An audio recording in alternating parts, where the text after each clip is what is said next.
is installed. The add to path, it doesn't require to restart right away, but if needed, you can do it. What it does basically is, add your path, like where the VS Code is installed, to your paths. So list of paths, what it does, you can straight away call any commands with VS Code without giving the full file path, like the absolute path, like file folder structure. How you would use C uses India and then call a script or something else. If you want to use VS Code, you don't have to queue it. You can straight away call VS Code, things like that. But for now, yeah, let's not build there. Yeah, maximize it. Maximize this. Yep. If you take a look, the first one is called file and folder. The towards you can see the VS logo right towards your left, all the way up. First one is the VS logo. Yeah, yeah, that's called files and folders. Yeah, the Explorer. If you select it, it will help you open a folder, and then let's say you have some 10 scripts in a specific folder, and you want to navigate to each one of them. You use this. You select open folder. You select the folder, and then if it's a project, you have multiple scripts there, so you can select each one of them without having to go to file open each time. That's why it is helpful there. So for now, you can cancel this. uh, Go to the second icon. Yeah, select that. So this is to look for any specific keyword or any specific file within your files and folders that you've already opened. Select the third one. Okay. Album. Where is this one? No, select the third one. That is to use the different types of search filters. Okay. That is. So this is your source control. This happens when, why do we use source control is, let's say you were a team of 10 or a team of 4 or a team of 3, at least 2, right?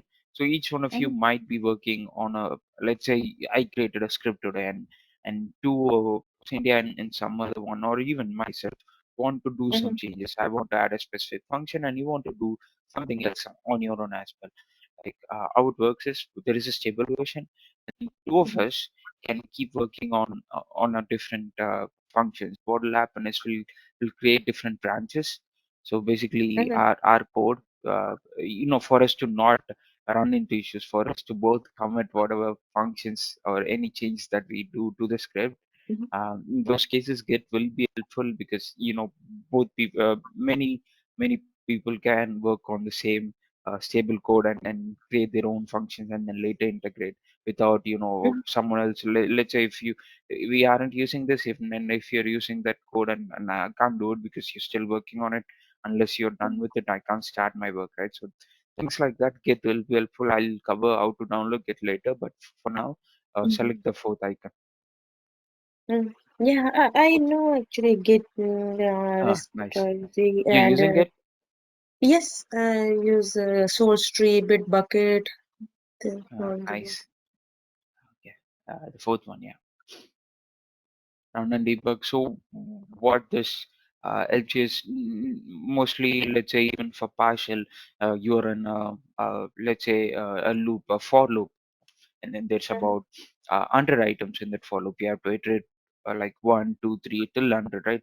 And you write some sort of a code, and you want to see if the code is actually working. What you'll do is you'll mark a point there. It's called mark point. I forgot the keyword what that's called.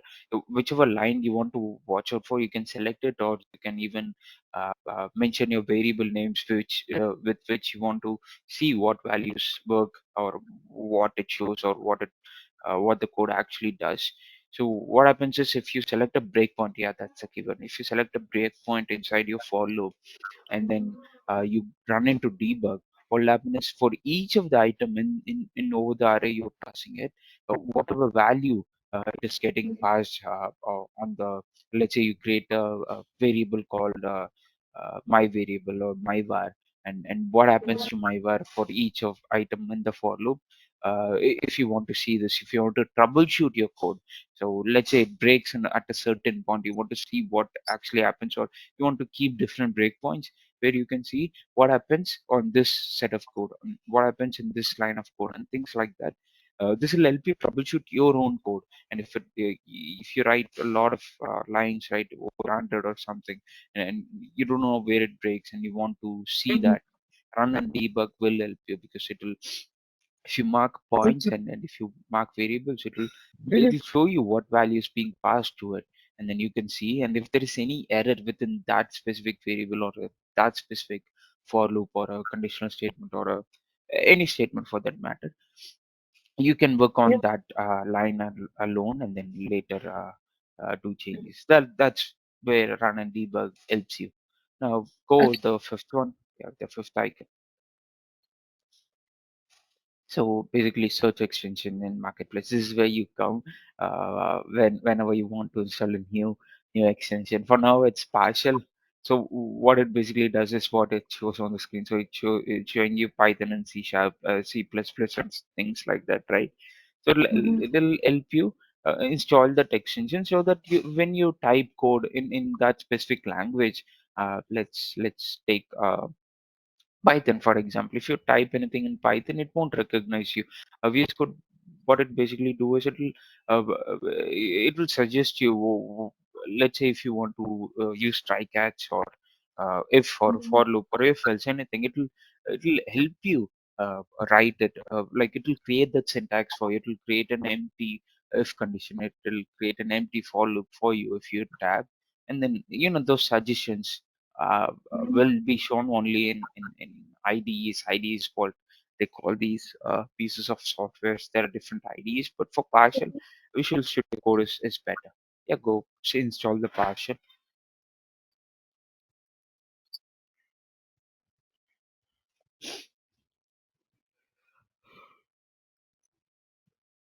Yeah. Yeah, just select install. This one? Yeah, Mhm. yeah, you Mm. can use a browser. So, Wow, it's really taking you there. Scroll a mhm. little down. Yeah, This select one on is about. Windows. Yep, yep. Yep. Scroll a little down.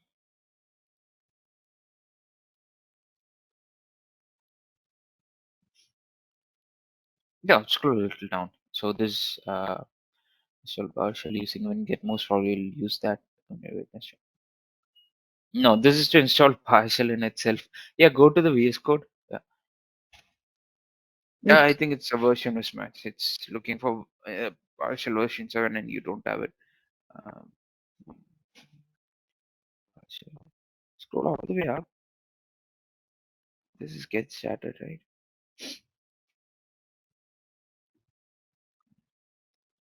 Let me see if I can.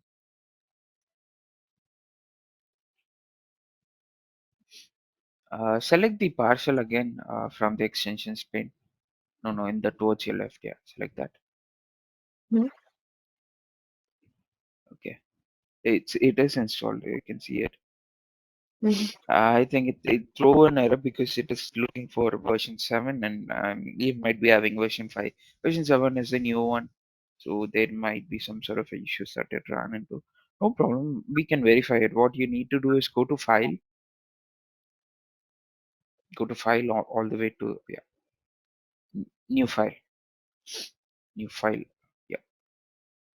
Now, when you're creating a file, it will help you create if you're creating a partial file, it has to suggest it. Okay, type something and then hit .ps like my script or my sample script or no. Okay, there is some issue with the PowerShell module. .ps1 type .ps1 Dot .ps1 PS1. one. Yeah, so that's the PowerShell file format. Yeah, hit enter, create new file. I'll select that. Yeah, create new file. Wow. Change the save as type to, yeah, no. In the, yeah, all files, keep all files there. In my script, select mention it as myscript.ps1. myscript.ps1. The file name, you can type it. Mm. You can create the file. No, it create file. Okay, want to change the path? Sure. Mhm. Okay, do for each, type for each. Okay, it is recognizing. Okay, no problem. Okay, so partial is installed. I wanted to verify it. So yeah, Okay. you seeing this right? So for loop, it created the syntax for you. You can just edit this. So your iterator here is high, and the initial condition is 0, and then there is I mean the initialization is 0, the condition is array dot count, and then the increment is plus plus. So you can just edit it and use it like that. You can try different statements like for loop, while, do until, things like that. Try it, just try it. After line 3, press enter, and do for each, and then once you see for each, hit tab. No, outside the for loop, outside the Mm. for loop. Okay. Create a new line. Yeah, if you want to, yeah, take a look at while, or for each. Yeah, while, yeah, for each. Yeah, hit tab. So this is for each object. Did it not? Okay, hit backspace, and then when you see it again, select the for each that it is. Yeah, for each. Yeah, select the for each hyphen object. Yeah, the first one. Yeah, select I it. said object. Okay. Mhm. So this is the keyword, and since for as a different syntax, it showed you there. Likewise for different types of statements, even if you do some issues like you write in code, and there is a issue with the syntax, it will throw an error there. It will highlight, it will underline, like how it did in the for loop there. Why did the red underline, that's squiggly underline, is because dollar dot count is not a valid syntax. It has to be dollar an array name and then dot count. That's why it does that. Do one thing on line one, next to dollar dot count, instead of dollar dot count, do dollar a dot count, or dollar any variable name dot count. The first, yeah, dollar I hyphen less than. No. Keep Mm-hmm. I there. Yeah, I there. I is the Okay. iterator. You don't have to change it. Mm-hmm. After dollar I equals 0, and then I is less than dollar I dot count. That's what I Mm-hmm. mean. Yeah, dollar. Yeah, that dollar dot count, instead of dollar dot count, it has to be dollar a dot count, or dollar any variable dot count. Yeah, dollar a. No, not dot. Dollar a dot, not dollar dot a Dollar dot a dot dot count account. count. Yeah, yeah. Now if you see, it isn't giving you the red squiggly. What it means is, if it does a red squiggly, there is a definite issue with your syntax, or at least there is some issue in that specific area, or in that specific line. So that's how you troubleshoot. Because there was no array. So basically, if you say dollar dot count, it does not mention anything. Dot count is a method over an array or over a list. We've covered this. What happens is, if there, let's say if there is an array, if you do we've created an array called my array. Okay, and then there is a lot of elements in there, let's say about 10. And if you want to know the count inside that array called my array, you do dollar my array dot count. So that's how it works. If you want to go over for loop, you want to iterate over a list, or in this case, since you have about a list of about 10 items, you use dot count so that you can increment that. You're starting from 0, and then you going over the item 1, and then item 2, and then likewise till item 10. So this follow helps you iterate over each element till the maximum element. That's how it works. And of course, you don't have to basically do dollar a dot count. You can just give a number there. Instead of dollar a dot count, you can just input 10 there, and it should still work. But this is one of the best practice if you want to iterate over a list or an array. But yeah, that is there. And yeah, so what is pending? Sure, right here.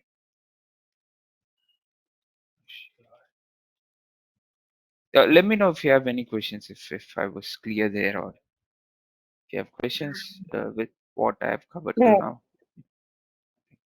now. I actually don't get it. Don't get it, no problem. But you know for loop, right? So the okay, you don't if you not recall for loop, no matter doesn't matter. Let's create if instead of in the line number 4, instead of for each hyphen object, do if type if. In line number 4, remove for each hyphen object. Yeah, type if. If Yeah.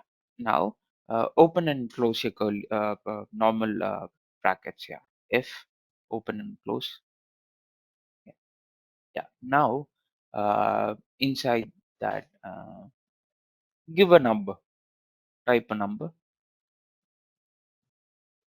any number. Yeah. Now outside the brackets, open your curlies. So that's your condition, and then yeah, open your curly and close your curly. Now inside the curly, do this. Inside the curly, type. What do you type? Type action. Type just the key word called action. Action. Mhm. Do dot count. Action dot count. Just action dot count. Dot dot count. count. Mhm. Okay. Okay, because it is thinking action is a function, and we can get count from a function. So uh, after dot count, do dot to lowercase. Basically, we're trying to give an error. Trying to make it throw an error. Like do dot to lowercase. Dot dot. Lowercase what? Action dot count dot just type it dot to lowercase. Like, let me type it out for you, no problem. So it has to be action dot count to lowercase. To lowercase is a method wherein whatever you type, let's say it's a string, everything will be transformed to lowercase. Lowercase. Yes. Mm-hmm. Lowercase. So LOWERCASE. Lower. Okay. Lowercase. Okay. After lowercase, wow, still not showing us any error. Let's try and make it throw an error to lowercase. After two lowercase, open and close brackets. Normal. Open. Normal brackets. Yeah. Wow. Yeah. Now it throws an error. You see this now? Go all the way to the right, or type anything within those brackets. Type anything. Mm. Type anything. Just do my script or wow. Okay. Yeah. Okay. Just taking it as a custom. Okay. Now remove whatever you typed. Remove. Just remove my script. Now if you go to right, now select your uh, if you see it actually is throwing you an error. You can see the red squiggly there, like the red underscore there inside dot to lowercase, and then there is your brackets, right? In the brackets you can see there is okay. If you select your mouse over a different line, select line 1 or hit up arrow, do something. You can see that red thing, right? The red underline in Yeah. line 4. Yeah, Mm-hmm. that is because yeah, hover the line and then hover it to see the error. Just select something else. Yeah, there. An expression was expected after that. You see this? So that's how it works. So if you use VS Code and if you're committing any syntax errors, it'll do this. It'll show you what the error is so that it'll be helpful for you. In addition to it suggesting which you want to create, like how it did for loop, it can help you auto complete stuff. Like it can create an empty for loop for you. You can later fill it. Likewise, it will also throw an issue like the red underline whenever you're committing any sort of syntax errors or some sort of errors within your script. So this will help you instead of using Notepad plus plus or you let's say you're creating a script. If you're just using text any text editor to type your lines and then execute each line by line and then seeing where the issues, it can be cumbersome and it can be time intensive. And that's where VS Code or any IDE for that matter helps you. For partial, VS Code is better, so we are using it here. You're understanding it now, right? Why we Yes. using this? Okay. Yeah. It's good actually. We are using Visual And I Studio. studio. Do you use Yeah, this for because anything else? Do you use any other IDEs for you? Like you said, you're using it. yes, I'm using Visual Studio for ETL process. Come again? SSIS. Oh, SSIS. Okay. SSIS. Oh, okay. Got it. So okay, now for Azure extensions, go you can go to this the same extensions market to your left, or there are also instructions. If you recall in the browser, go to the browser. I'll show you. Go to the browser. Yeah, you Mm, can in the extension. You're actually in the extension marketplace. You've typed PO instead of PO. Type Azure. Azure. Yeah, you can see all the Azure services that you can configure mm, this with, right? So yeah, instead of doing this, since this is Azure, this is one of the major services that mhm. people use. You can go to the browser. It'll have even detailed instructions on what to configure and how to configure. Go to the website, the browser window that you opened earlier. I Browser think Chrome. window. Mhm. No, not the file editor. Go to Chrome that you opened earlier. The URL. We tried Oh, to download VS Code, okay. right? Yeah. Here, Mhm. if you take a look, scroll a little down towards your left. No, on your left, scroll a little down, and in the overview section, in the same, yeah, scroll down, s- scroll down in the overview, or maybe I'm not able to see a screen completely. There must be Azure someplace there. Oh, Scroll this a one. little down. Okay. Yeah. Mm-hmm. Just select Azure. Yeah. It's not taking you there. Okay, classic. The site is not really good. Just scroll all the way down on the actual web page. You'll see Azure there somewhere. Or hit Control F and then type Azure. It'll take you there. Hit Control F Mm-hmm. Yeah, I and then type type it. Azure. Type that. Isn't taking you Control there.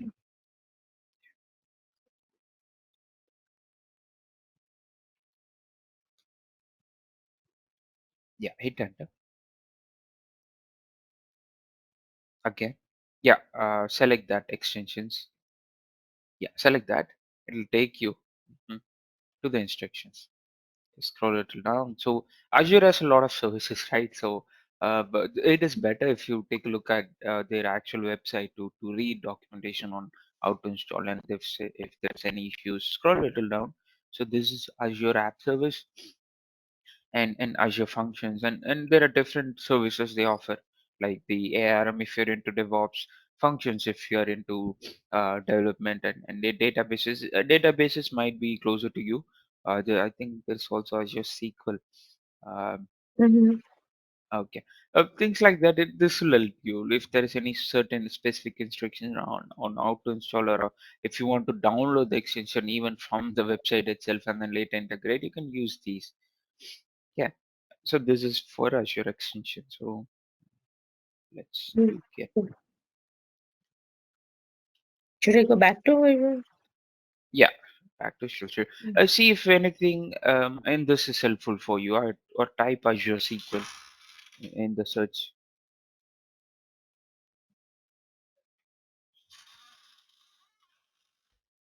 SQL, SQL, just SQL, not SAQ. SQL Yeah, there is Server. a SQL server there. Yeah, Mm-hmm. select that, and then there's also SQL database. I think only one of them is the actual cloud offering. Another one might be the on-prem version of it.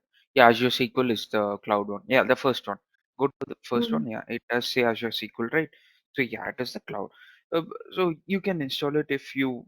I'm not sure if you're using the cloud version or the on-prem version, but totally depends. Mm-hmm. See which extension is applicable to you. Read the instructions, see what it supports and what it doesn't, and then install it. Okay, this is how you Okay. do for for each thing that you want. You can do this for each extension that you're looking for. You can do this, but make sure if you're using any Microsoft service, you can You are installing the Microsoft developed one. You can see it. Who developed it? It's Microsoft, and there is a verified mark there. If you take a look, SQL Server, and then just down below it, there's the word Microsoft, and then there is a tick bar. Uh, no, all the way up. Where not all the way up. The SQL Server, right? SQL Server MS SQL V 1 point. Yeah, just below that you can see Microsoft and then a tick mark there, like how you see in Twitter. No, no, a little above. Micro Uh, server. Mm-hmm. no, you can see the name Microsoft right there. How many Yes. people downloaded it and what's the rating? To Oh yeah, yeah, little yeah. left. This. Yeah, Mm-hmm. that's what I mentioned. So that's who developed it, who's the publisher, and if they Mm-hmm. are verified, you'll have a tick mark. Make sure you download extensions from trusted sources. Okay. And therefore this is just a simple security practice but quite useful, and you can also take a look at how many people have downloaded it, and if you have any conflicts, like there are multiple versions of something, and then you want to see who downloaded it much, or if there is any specific extension, it will help you decide which is the one that you're actually looking for, things like that. Mm-hmm. But yeah. Okay.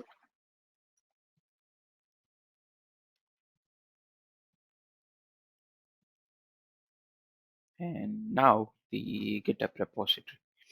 Yeah, for GitHub, you can straight away select the third icon uh, after files and folders and such. No, towards all the way to your left. Yeah, source control. You can hit download Git for Windows, or and do this. And then there is also instructions in the website, same website we found. Yeah, it open to download it.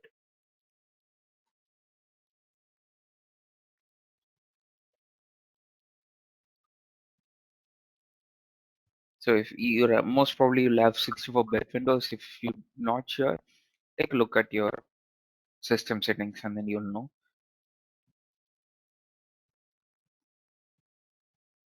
Yeah, about all the way in the same system tab, all the way to your bottom, there should be some about.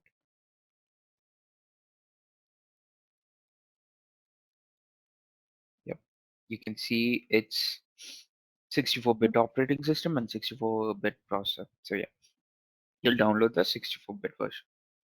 So basically, the OS is what it refers when it says 64-bit kit, not your processor. So make sure that that's what you're looking for. Yeah, it open file.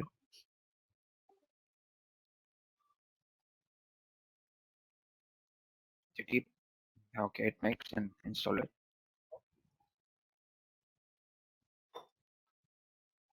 Click next. Keep it in yes. For now we can use these defaults, but if you're into any enterprise enterprise clients, they'll have their Mm-hmm. own methodologies or their own methods of using that. So they'll have Mm-hmm. proper documentation on which one to connect to, and how to connect and which ID to use, things like that. So it totally depends from organization to organization, but this is how you Mm-hmm. do it if you're doing on your own mission with your friends or anywhere else with VS Code at least. Once you've done it, your Git should show up in your VS Code, and you can commit to or create branches and open a repository, edit stuff, and things like that. Mm-hmm. Yep, it finish. Now go to VS Code.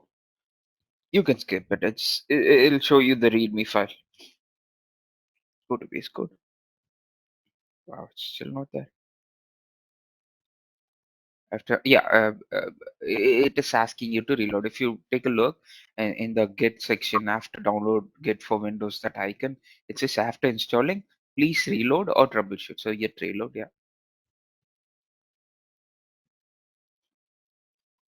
Yep. Basically, it'll help you. You can open any repository, help you clone a repository or open a file or folder, and then use it to create your own branches or create a stable version of it and things like that. You can clone a repository. If you, what happens if you clone a repository, it'll ask you to mention URL of a repository, basically a GitHub repository, a URL of any GitHub repository, but you must have access to it. And if you're using a private GitHub and then something like your Mhm. organization.github.com, things like that, Mhm. you hit that Mhm. and then connect to it, and then you can everything will be here. Everything will be cloned here. You can work on this and then later commit it. But yeah, that's how it Mhm. works. So if you've already used Git, no problem. You would have already done this. But yeah, that's what it does. Okay. Yeah, that's it for today. Let me know if you have any questions. No, I don't have any question. I am Okay then, Cindy. See you tomorrow. okay. Thank you. Okay, Thank you. bye. Bye.